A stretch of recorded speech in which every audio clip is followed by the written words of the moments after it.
биздин президентибиз Садыр Нуркожоевич мына жакынкы арада бизге тапшырма берди.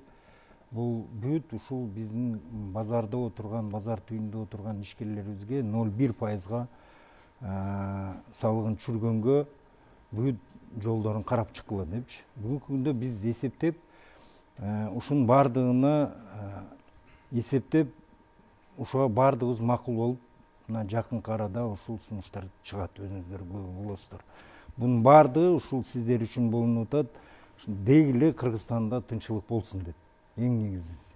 Ошондуктан мен бардыгыңыздардан суранып кетет элем, бир кандайдыр бир кыйынчылык болоттур, бир ККМди басып бериш, кандайдыр бир интернет сиздерге тоскоолдук кылышы мүмкүн, кандайдыр бир аппарат тоскоолдук болушу мүмкүн. Бирок мен сиздерден суранып кетет элем, ушунун бардыгына сиздер дагы бүт биздин мамлекетибизден эле силер эмне кылып койдуңар, кандай кылып койдуңар дебестен, бир аз биз менен кошо ушунун бардыгына аракет кылып берип койсоңуздар. Себеп дегенде бүгүнкү күндө бизге сиздердин мындай поддержкаңыздар аябай эле керек болуп атат. Себеп дегенде эң Кыргызстан бүгүнкү күндө тынч мамлекет болуп атабызбы? Бул деген туризм, бул деген бүт жагынан биз элдин бардыгын чакырганга бүгүнкү быйылкы жылы аябай чоң бир мүмкүнчүлүк болуп атат да. Бул жерде канча деген Минфин акча бөлүп берди, канча деген проектлерди Минэконом иштеп чыкты. Ушунун бардыгын биз быйыл ишке ашырабыз деген бир чоң ниетибиз бар да. Ошонун бардыгына мен сиздерден суранам,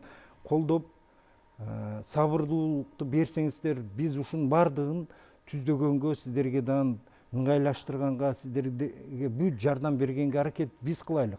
Ушунун бардыгына бүгүнкү журналисттер бизге круглый стол организовать этип бергенге өтө чоң таазим. Себеп дегенде бул керек. Бул сиздерге да керек, бизге да керек.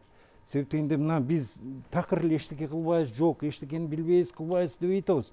Биз сиздер менен бирге мына бүгүнкү күндө иштеп, ушул 0,1%ды президент берген тапшырманы аткарганга аракет кылып атабыз.